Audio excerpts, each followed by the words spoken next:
Hello students, good morning. My name is Ankit and welcome to Vigyan institute. तो last classes में chemical bonding के अंदर हमने कुछ डिस्कशन किए थे और उन डिस्कशन में मैंने आपको सिखाया था कि केमिकल बॉन्डिंग में हम क्या क्या पढ़ेंगे, किस तरीके से पढ़ेंगे। वहाँ हमने सीखा था कि हमारे पास जो केमिकल बॉन्डिंग का कॉन्सेप्ट है वो कहीं ना कहीं स्टेबिलिटी पे डिपेंड कर रहा है कि कैसे एटम्स खुद को स्टेबलाइज करने के लिए मॉलिक्यूल्स बनाते हैं, कंपाउंड्स बनाते हैं। तो उनकी स्टेबिलिटी के लिए भी हमने कुछ कॉन्सेप्ट पढ़े थे, है ना। तो लास्ट क्लास में जो मेरा डिस्कशन था वो फॉर्मल चार्ज तक हो चुका था, है ना। हमने पता कर लिया था कि सर अगर कोई भी कंपाउंड आपके पास प्रेजेंट है तो उस कंपाउंड के ईच एटम पर कितने चार्ज का कंट्रीब्यूशन होता है, उसे हम कहते हैं फॉर्मल चार्ज। आज का जो कॉन्सेप्ट है हमारा बेटा जी, आज हम डिस्कस करने वाले हैं रेजोनेंस को। आज हम डिस्कस करेंगे रेजोनेंस की कहानी को। ध्यान से देखो इधर। अब ये देखिए कि सर सबसे पहले ये सीखते हैं कि रेजोनेंस की हमें ज़रूरत क्यों पड़ी। रेजोनेंस की हमें ज़रूरत क्यों पड़ी, सबसे पहली बात आप ध्यान से देखो कि जैसे सपोज दैट हमने NO2 नेगेटिव की ज्योमेट्री बनाई थी लुईस के अकॉर्डिंग, जिसको हमने नाम दिया था Lewis dot structure. Lewis dot structure. देखो एक बात क्लियर रखना कि जब तक आप रेजोनेंस नहीं सीख सकते, जब तक आपको लुईस डॉट स्ट्रक्चर बनाना नहीं आता, जब तक आपको फॉर्मल चार्ज नहीं आता। तो अगर ये इस टॉपिक को समझना है तो लास्ट 2 वीडियोस देख के आना अच्छे से। तो ध्यान से देखो कि लुईस डॉट स्ट्रक्चर अगर मैं NO2 नेगेटिव का बना रहा हूं तो आपने देखा था कि sir nitrogen double bond oxygen और यहां पर ओवरऑल चार्ज था -1। इसी तरीके से मैंने इस पे फॉर्मल चार्ज भी डिटरमाइन किया था, तो देखा था कि sir nitrogen double bond oxygen और ये जो नेगेटिव चार्ज है इस वाले एटम पर आ रहा था। ये आपके पास लुईस डॉट स्ट्रक्चर बन गया विद फॉर्मल चार्ज के। ठीक है, ध्यान से देखना। अब यहाँ पे देखो कि सर मुझे पता करना है कि रेजोनेंस की कहानी क्या है। अगर आप इस कंपाउंड को ढंग से देख पा रहे हो, ध्यान से देखना, इस कंपाउंड को अगर आप ठीक से ऑब्जर्व कर पा रहे हो तो आपका ऑब्जर्वेशन क्या कहता है। मैं आपकी बात करता हूं कि आपका ऑब्जर्वेशन क्या कहता है इस मॉलिक्यूल के रिगार्डिंग। तो ध्यान से समझो कि sir according to our observation हमें दिखाई दे रहा है कि सर इसके पास नाइट्रोजन ऑक्सीजन जो बॉन्ड है उसकी 2 स्ट्रेंथ प्रेजेंट है। एक आपको दिखाई दे रहा है डबल बॉन्ड है, एक आपको दिखाई दे रहा है सिंगल बॉन्ड है। अगर नाइट्रोजन ऑक्सीजन के बीच में स्ट्रेंथ बदल रही है तो उनकी लेंथ बदल जाएगी, उनके ऑर्डर बदल जाएंगे, है ना, उनकी स्ट्रेंथ बदल जाएगी, सारी कहानी क्या हो जाएगी, बदल जाएगी। तो अकॉर्डिंग टू आवर ऑब्जर्वेशन इस कंपाउंड में हमें दिखाई दे रहा है कि सर नाइट्रोजन और ऑक्सीजन के बीच जो बॉन्ड प्रेजेंट है वो 2 तरीके के हैं, एक स्ट्रांग है, एक वीक है। डबल बॉन्ड स्ट्रांग होता है in comparison to single bond. अच्छा, दूसरी बात कि सर जब इस कंपाउंड का हमने एक्सपेरिमेंटल एनालिसिस किया, एक्सपेरिमेंट करके मैं इस कंपाउंड के बारे में कुछ बातें जानना चाहता हूँ।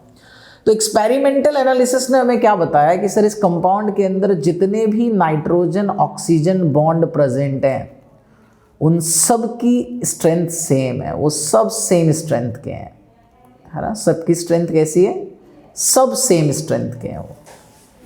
तो यहाँ पर एक क्वेश्चन मार्क हमारे दिमाग में आया कि सर ऐसा क्यों है। जो हमें यहाँ दिखाई दे रहा है वो ऐसा है ही नहीं।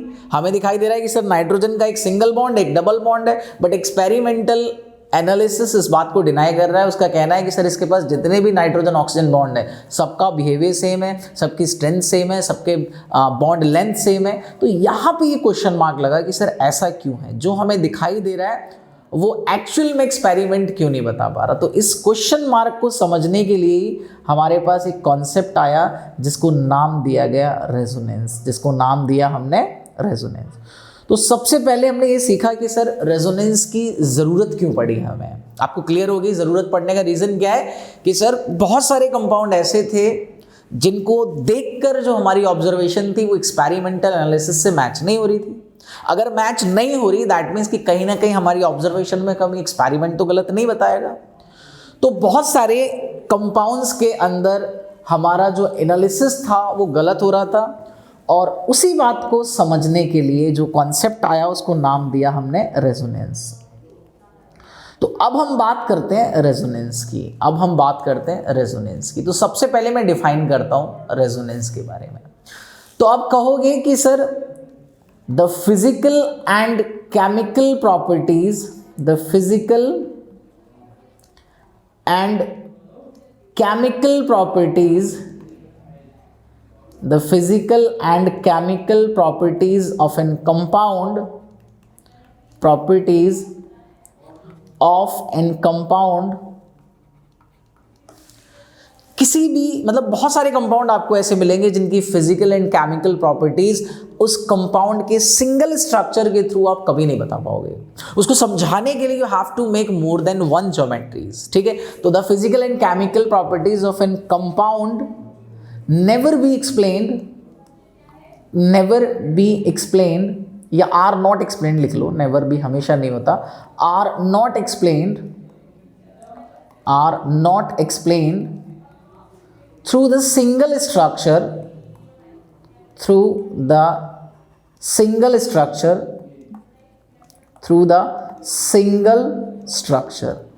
एक स्ट्रक्चर से आप उनकी फिजिकल एंड केमिकल प्रॉपर्टीज को एक्सप्रेस नहीं कर पा रहे, है ना। फॉर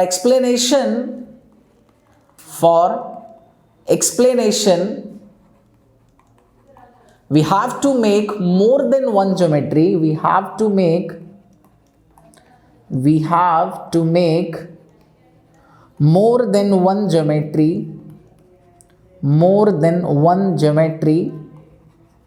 या मोर देन वन स्ट्रक्चर, एक ही बात है, मोर देन वन ज्योमेट्री या more than one structure, and these structures is called, and these structures are called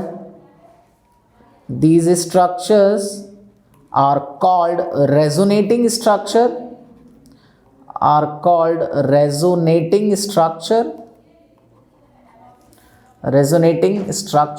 and this entire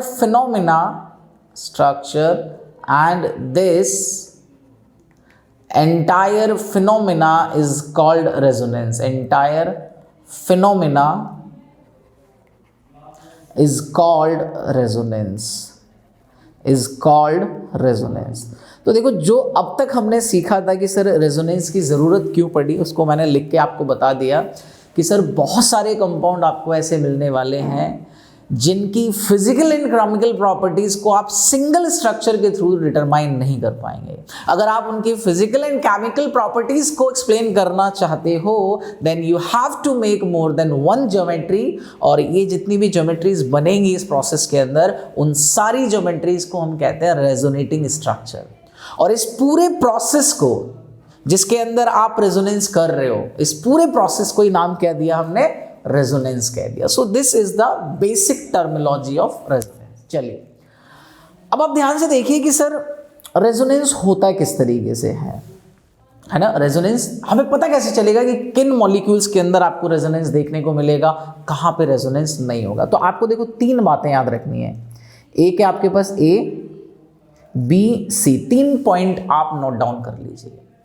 अगर A जो है आपके पास, इस A पर कोई पॉजिटिव चार्ज हो, कोई नेगेटिव चार्ज हो, कोई डबल बॉन्ड हो, कोई ट्रिपल बॉन्ड हो, कोई लॉन पेयर हो, ठीक है। और फिर आपको C को पॉइंट आउट करना है। C के पास कोई पॉजिटिव चार्ज हो, कोई नेगेटिव चार्ज हो, कोई डबल बॉन्ड हो, कोई ट्रिपल बॉन्ड हो, कोई लॉन पेयर हो। तो ये हमारे पास रेजोनेंस की कंडीशन 101% आपको देखने को मिलेगी। चलिए अब देखिए कुछ और बातें करते हैं। यहाँ देखिए कि जैसे एग्जाम्पल के तौर पे जैसे हमने NO2 नेगेटिव की बात की थी, NO2 नेगेटिव की बात की थी, आपने NO2 की ज्योमेट्री बनाई कि sir nitrogen double bond oxygen, और यहाँ पर आपको ऑक्सीजन पर नेगेटिव चार्ज दिख गया। जरा मैंने जो कंडीशंस आपको बताई आप उनको जरा पॉइंट आउट कीजिए। आप इसको मान लीजिए A, ये आपके पास B है and this one is C। A पर नेगेटिव चार्ज दिख रहा है आपको, C पर डबल बॉन्ड दिख रहा है आपको, मतलब यहाँ पर रेजोनेंस होगा। पहली बात क्लियर की हमने कि सर यहाँ पर रेजोनेंस होगा। अब रेजोनेंस होगा, दूसरा क्वेश्चन बनता है कि सर कितने रेजोनेटिंग स्ट्रक्चर बनेंगे, ठीक है, कितने रेजोनेटिंग स्ट्रक्चर बनेंगे। तो देखो रेजोनेंस का क्यों रेजोनेंस पढ़ रहे थे हमें, ये तो पता चल गया क्योंकि सर बहुत सारे कंपाउंड के अंदर उनकी फिजिकल एंड केमिकल प्रॉपर्टीज को एक्सप्रेस करने के लिए आपको एक से ज़्यादा स्ट्रक्चर बनाने पड़ते हैं। बट रेजोनेंस होता कैसे है? रेजोनेंस होना है कि sir it is a delocalization, it is a delocalization of pi electron, it is a delocalization of pi electron। Delocalisation का मतलब होता है मूवमेंट करना, एक जगह से दूसरी जगह जाना, उसको हम क्या कहते हैं? डीलोकेलाइजेशन। तो अगर कहीं पर भी किसी कंपाउंड के अंदर पाई इलेक्ट्रॉन एक जगह से दूसरी जगह जा रहे हैं, है ना, पाई इलेक्ट्रॉन का डीलोकेलाइजेशन हो रहा है, दैट मीन्स कि वहां पे रेजोनेंस होगा। तो देखो होता क्या है कि सर ये जो नेगेटिव चार्ज है, ये नेगेटिव चार्ज इधर शिफ्ट हो जाता है, और जैसे ही नेगेटिव चार्ज इधर शिफ्ट होगा, देखो नाइट्रोजन के फिर 4 बॉन्ड बन जाएंगे, तो वो अपना एक बॉन्ड तोड़ के उसको यहां शिफ्ट कर देता है। ध्यान से समझिए, अगर मैं इसके रेजोनेटिंग स्ट्रक्चर बनाने की कोशिश करूं, देखो यहां पर ऑक्सीजन से डबल बॉन्ड हो गया और यहां पर सिंगल बॉन्ड, और इस एरो का जहां पर हेड होता है, याद रखना, देखो ये जो एरो हम बनाते हैं, इस एरो का ये जो हेड है, हेड का मतलब होता है कि सर वो इलेक्ट्रॉन लेकर गया है तो उस पर हमेशा नेगेटिव चार्ज आएगा, और ये जो आपको टेल दिखाई दे रही है, इसकी जो टेल है वो मतलब वहां से इलेक्ट्रॉन गया है तो उसकी तरफ हमेशा पॉजिटिव चार्ज आता है। ठीक है, तो यहां पे देखा आपने कि सर इस तरफ एरो आ रहा है तो ऑक्सीजन पे कौन सा चार्ज आ गया? Negative. So this is the resonating structure of NO2 negative. तो एक बार यहां पर नेगेटिव आ गया, एक बार यहां पर नेगेटिव आ गया। ठीक है, अब देखो मैं आपको एक और तरीके से बताता हूं इस कहानी को। जनरली जब हमने NO2 नेगेटिव की बात की थी, है ना, जब आपने देखो ध्यान से देखो कि अगर आपने यहां तक आपको याद हो, एक बार मैं स्ट्रक्चर से आपको कहानी समझाता हूं। आपने जब NO2 नेगेटिव का लुईस डॉट स्ट्रक्चर बनाया था तो आपने ABCD कैलकुलेट किए थे, ABCD कैलकुलेट किए थे। ए हमने देखा था सर 5 इलेक्ट्रॉन नाइट्रोजन के थे और 6 दूनी 12, 5 17 और 1 इलेक्ट्रॉन नेगेटिव का, तो ए इसका 18 आ रहा था, है ना, मतलब जितने भी एटम है सबके वैलेंस इलेक्ट्रॉन, और -1 का मतलब 1 इलेक्ट्रॉन और ऐड हो गया। बी का मतलब ऑक्टेट कंप्लीट करने के बाद उनके वैलेंस इलेक्ट्रॉन, तो 3 एटम है तो 8 3 जाए 24, इसमें से माइनस करा, ये आ गया आपके पास 6, और ये निकालेंगे तो 18 - 6 ये आ जाएगा आपको 12। तो जिसको ये स्ट्रक्चर बनाने नहीं आते तो वो लुईस डॉट स्ट्रक्चर वाली वीडियो देख लेना। यहां देखो ध्यान से कि सर अगर मैं नाइट्रोजन, ऑक्सीजन और ऑक्सीजन मैंने यहां पे रख दिए, सबसे पहले हम सी से अपनी कहानी स्टार्ट करते हैं। हम कहां से स्टार्ट करते हैं? सी से हमने अपनी कहानी स्टार्ट करी। अगर मैं सी को ढंग से देखूं तो सी के पास कितने इलेक्ट्रॉन है? 6।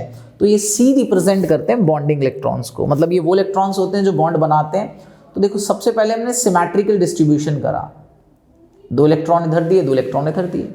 अब आपके पास 2 इलेक्ट्रॉन बच गए थे, तो मैंने आपसे कहा था कि 2 इलेक्ट्रॉन आपका मन है कहीं भी दे दो, है ना। हो सकता है कि भाई आधे बच्चों ने इस तरफ दे दिए हों 2 इलेक्ट्रॉन, हो सकता है 2 बच्चों ने इधर दे दिए हों इलेक्ट्रॉन।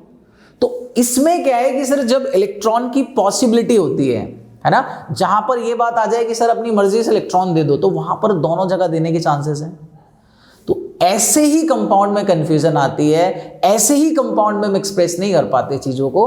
तो यहां पर अब 2 कहानियां हो सकती हैं कि सर ऑक्सीजन, नाइट्रोजन और ऑक्सीजन आपके पास पहले सिमेट्रिकल थे, आपने 2 इलेक्ट्रॉन मान लीजिए इधर दे दिए। कुछ बच्चों ने क्या किया होगा कि सर ऑक्सीजन, नाइट्रोजन, ऑक्सीजन, पहले 2-2 इलेक्ट्रॉन्स पेयर हुए, उसके बाद फिर 2 इलेक्ट्रॉन्स यहाँ दे दिए। तो एक बार आपने यहाँ दे दिए, एक बार इधर दिए। अगर इसके अकॉर्डिंग हम जाएंगे और ओवरऑल चार्ज आ रहा है -1, यहाँ पे भी ओवरऑल चार्ज कितना है? -1।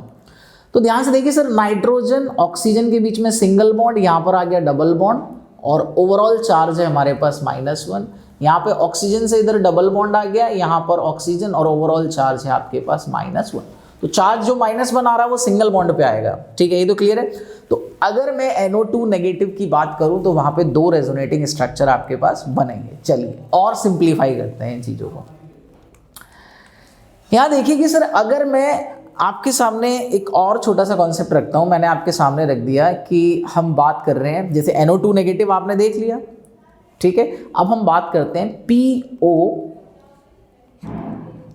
PO4 3 negative. तो नेगेटिव, नेगेटिव और नेगेटिव, ये आपके पास मॉलिक्यूल है जिसको हम कह रहे हैं PO4 negative. So this is phosphate ion कहते हैं इसको, हम क्या कहते हैं, phosphate ion. This is phosphate ion. अब यहां पर हमें पता करना है कि सर इसके अंदर टोटल रेजोनेटिंग स्ट्रक्चर कितने बनेंगे। ध्यान से देखो, आपने क्या करा कि इस वाले ऑक्सीजन को 1 मान लिया, ये ऑक्सीजन नंबर 2 है, ये ऑक्सीजन नंबर 3 है, and this one is oxygen number 4। अब आप ये देखिए सर, यहां पे जो डबल बॉन्ड आपके पास आ रहा है, ये डबल बॉन्ड ऑक्सीजन 1 वाला बना रहा है, भाई ये 2 वाला भी बना सकता है, ये 3 वाला भी बना सकता है, 4 वाला भी। तो अगर मैं इनकी टोटल रेजोनेटिंग स्ट्रक्चर बनाऊं तो सर पहला तो यही है कि oxygen O negative and this one is O negative. दूसरे अगर हम स्ट्रक्चर की बात करें तो फॉस्फोरस। अब देखो डबल बॉन्ड यहां से हटा के सेकेंड वाले पे ले आओ, तो डबल बॉन्ड यहां आ गया, बाकी 3 पर नेगेटिव, O नेगेटिव और O नेगेटिव। और अगर मैं बात करूं तो सर फॉस्फोरस, अब यहां पे, अब आपने क्या है, थर्ड वाले पे डबल बॉन्ड ले आओ, O नेगेटिव, यहां पे double bond oxygen, O negative. इसके बाद ऐसे ही हमने करा O नेगेटिव, अब फोर्थ वाले पे डबल बॉन्ड ले आओ, O नेगेटिव और डबल बॉन्ड ऑक्सीजन। तो देखिए ये इस फॉस्फेट आयन के पास ये 4 रेजोनेटिंग स्ट्रक्चर बन गए। इसमें आपको कैसे पता चला, अब 4 पे क्यों रुकनी है कि सर एक बार 1 पर आ गया डबल बॉन्ड, एक बार 2 पर आ गया डबल बॉन्ड, एक बार 3 पर आ गया डबल बॉन्ड और एक बार 4th पोजीशन पर आपका डबल बॉन्ड आ गया। तो इस तरीके से हमने फॉस्फेट आयन के भी रेजोनेटिंग स्ट्रक्चर बना लिए। अच्छा, मैं इसी तरीके से एक और यहाँ पे तो मैं इंपॉर्टेंट बात बताता हूँ। यहाँ पर कभी कभार बॉन्ड ऑर्डर पूछ लेते हैं आपसे कि बॉन्ड ऑर्डर कितना होगा। तो आपको क्या करना है कि सर एक किसी भी बॉन्ड को आप कांस्टेंट कर लो। मैंने ये ऊपर वाले बॉन्ड कांस्टेंट कर लिए। जहां पर एक बार कांस्टेंट करो वही आपको सब में रखने हैं, फिर बदलनी नहीं है चीजों को, ठीक है। तो आप मुझे बताइए कि सर यहां पर बॉन्ड ऑर्डर कितना है, 2 प्लस, यहां पर कितना आ रहा है, 1 प्लस, यहाँ पर कितने बॉन्ड है, 1 प्लस, यहाँ पर कितने बॉन्ड है, 1। तो इस तरीके से रख दिए और डिवाइड कर दो total number of resonating structure से। तो 1 2 3 4, तो 4 से डिवाइड कर दिया, ये आपके पास इसका बॉन्ड ऑर्डर आ जाएगा कि सर कितना है। समझ रहे हो।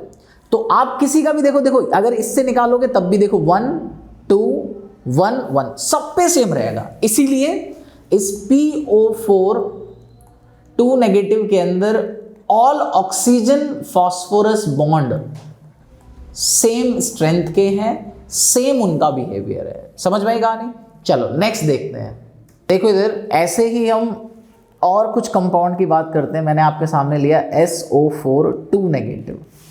सबसे पहले मैंने इसकी ज्योमेट्री बनाई, sulphur double bond oxygen O negative और यहाँ पर भी कर दिया मैंने O नेगेटिव। तो इसके मुझे बताने आपको कि total number of resonating structure क्या है और इसकी बॉन्ड ऑर्डर क्या है, दोनों बातें निकालेंगे। तो हम क्या करते हैं, पहले नंबरिंग कर लेते हैं। सर इसको 1 मान लिया, एक सेकेंड, इसको हमने क्या मान लिया, इसको 1 मान लिया। ये आपके पास 2 है, ये आपके पास 3 है और ये आपके पास 4 है, ठीक है। अभी आप देखो कि आपका जो डबल बॉन्ड है वो 1 और 3 पोजीशन पे आ रहा है। डबल बॉन्ड आपका 1 2 पर भी हो सकता है, डबल बॉन्ड आपका 1 4 पे भी हो सकता है। 1 2 पे डबल बॉन्ड मिल गया आपको, 1 3 पे डबल बॉन्ड मिल गया, 1 4 पे मिल गया। तो 1 से तो यही बनेंगे, है ना। या तो 1 2 वाला डबल बॉन्ड बनाएगा, या 1 3 वाला डबल बॉन्ड बनाएगा, या 1 4 वाला डबल बॉन्ड बनाएगा। इसके बाद देखिए, अभी फिर मैं सारे स्ट्रक्चर आपको ड्रॉ करके बताऊंगा, ठीक है। तो डबल बॉन्ड बस यहाँ आ सकता है, 1 3 पे दे ही रखा है, 1 2 और 1 4। इसके बाद डबल बॉन्ड बेटा जी आपका आ सकता है 2 2 पर आ सकता है, 2 3 पर आ सकता है। डबल बॉन्ड आएगा आपका 2, एक सेकेंड, डबल बॉन्ड आपका आ सकता है 2 3 पर आ सकता है। देखो 2 1 1 2 तो एक ही बात है, 2 से बनाएंगे तो 2 2 पे तो आएगा ही नहीं, दोनों सेम नहीं रहेंगे, 2 3, या फिर किस पे आ सकता है, 2 और 4 पे आ सकता है, ठीक है। इसके बाद हम बात करेंगे 3 पे आते हैं। तो देखो 3 1 1 3 एक ही बात है, 3 2 2 3 एक ही बात है, 3 3 पे आ नहीं सकता। तो कौन सा बनेगा आपके पास, 3 और 4। तो इसके अलावा कोई रेजोनेटिंग स्ट्रक्चर नहीं बन सकता। तो जैसे हमने देखा सर 1 3 पे था, 1 2 पे भी आ सकता है डबल बॉन्ड, 1 4 पे भी आ सकता है। 2 2 1 पे 1 2 एक ही बात है, 2 2 पे आ नहीं सकता तो 2 3 बचा, 2 4 बचा। अब 3 के उसमें आ जाओ तो 3 1 और 1 3 एक ही बात है, 3 2 और 2 3 एक ही बात है, 3 3 पे आ नहीं सकता, 3 4 बचा। अब आप बना लीजिए, देखो यहाँ sulphur double bond oxygen oxygen, ठीक है, नेगेटिव नेगेटिव, ये बन गया आपका 1 और 3 वाला। 1 2 वाला बनाना तो देखो सल्फर डबल बॉन्ड ऑक्सीजन, 2 पे डबल बॉन्ड देना है, यहाँ पे डबल बॉन्ड आ गया, ये ऑक्सीजन नेगेटिव, ये ऑक्सीजन नेगेटिव, समझ रहे हो। ऐसे ही 1 4 वाला बना लो कि sir sulphur double bond oxygen और 4 वाला ऑक्सीजन डबल बॉन्ड यहाँ आ जाएगा, O नेगेटिव और यहाँ पर O नेगेटिव आ गया, बन गए। ऐसे ही आप अब देखिए 2 और 3 की बात करते हैं, मतलब ये दोनों डबल बॉन्ड हो जाए तो यहाँ पे बनेगा सल्फर नेगेटिव डबल बॉन्ड और O नेगेटिव। तो 2 3 हो गया, अब 2 4 पे बना लो, मतलब 2 और 4 पे डबल बॉन्ड, तो 2 और 4 पे डबल बॉन्ड बनाया, sulphur oxygen negative double bond oxygen negative और डबल बॉन्ड। लास्ट आपने देखा 3 और 4 पे बना लीजिए। 3 और 4 पे बनाऊंगा तो देखो sulphur sulphur single bond oxygen, यहाँ पे सिंगल बॉन्ड आएगा आपके पास, तो sulphur single bond oxygen double bond और यहाँ पर भी आपका क्या आ गया, डबल बॉन्ड। तो आप काउंट करो 1 2 3 4 5 6, मतलब इसके 6 रेजोनेटिंग स्ट्रक्चर आपके पास बन गए, 6 रेजोनेटिंग स्ट्रक्चर आपके यहाँ पर बन गए, ठीक है, 6 रेजोनेटिंग स्ट्रक्चर बन गए। अब आप देखिए कि सर अगर मुझसे इसका बॉन्ड ऑर्डर वो कैलकुलेट करवाने की कोशिश कर रहा है, तो आप देखिए आपने कोई भी एक बॉन्ड आप कांस्टेंट कर लीजिए। अब देखो दूसरा चेंज कर लेते हैं, इसे मान लेते हैं, यहाँ से ये कांस्टेंट, तो यहाँ पर भी आपको यही कांस्टेंट लेना पड़ेगा, यहाँ पर भी आपको यही कांस्टेंट लेना पड़ेगा, हर जगह आप यही कांस्टेंट लेंगे। अब एक बार जो फिक्स कर लिया उसके बाद नहीं बदलना आपको। ध्यान से देखो इधर, आप देखिए यहाँ पे बॉन्ड ऑर्डर कितना है 1 प्लस, यहाँ पर कितना है 2 प्लस, यहाँ पर कितना है 1 प्लस, यहाँ पर कितना है 2 प्लस, फिर 2 प्लस और 1, टोटल रेजोनेटिंग स्ट्रक्चर 6 है, 6 से डिवाइड कर दो, वैल्यू आ जाएगी 2 3 4 5 6 7 8 और एक 9/6, मतलब 3/2 मतलब 1.5। तो इनका बॉन्ड ऑर्डर कितना आ गया 1.5। तो किसी भी कंपाउंड का रेजोनेटिंग स्ट्रक्चर ऐसे ही निकालते हैं, ठीक है। रेजोनेंस डिफाइन करने को है, आप बता सकते हो रेजोनेटिंग स्ट्रक्चर कितने हैं, आप बता सकते हो बॉन्ड ऑर्डर कितना आएगा, ये भी आप बता सकते हो, ठीक है। तो इतनी कहानी अभी आपके लिए सफिशिएंट है regarding the resonance. Next class में हम पढ़ेंगे अब ओवरलैपिंग का कॉन्सेप्ट, मतलब बॉन्डिंग की कहानी पढ़ेंगे कि जो कोवलेंट बॉन्ड है हमारे पास क्या होते हैं, कैसे बनते हैं, फिर आयोनिक बॉन्ड पे आएंगे कि क्या होते हैं, कैसे बनते हैं, ऐसे ही कोऑर्डिनेट बॉन्ड की बात करेंगे। उसके बाद हम अपनी थ्योरीज को स्टार्ट करेंगे, है ना, बॉन्डिंग में, जिसमें हम ज्योमेट्री सीखेंगे, शेप सीखेंगे, स्ट्रक्चर सीखेंगे। तो नेक्स्ट वीडियो में हम डिस्कशन करेंगे बॉन्ड का कि कोवलेंट बॉन्ड क्या होता है, आयोनिक बॉन्ड क्या होता है। तो आज की वीडियो को यहीं ओवर करते हैं। Okay, bye bye.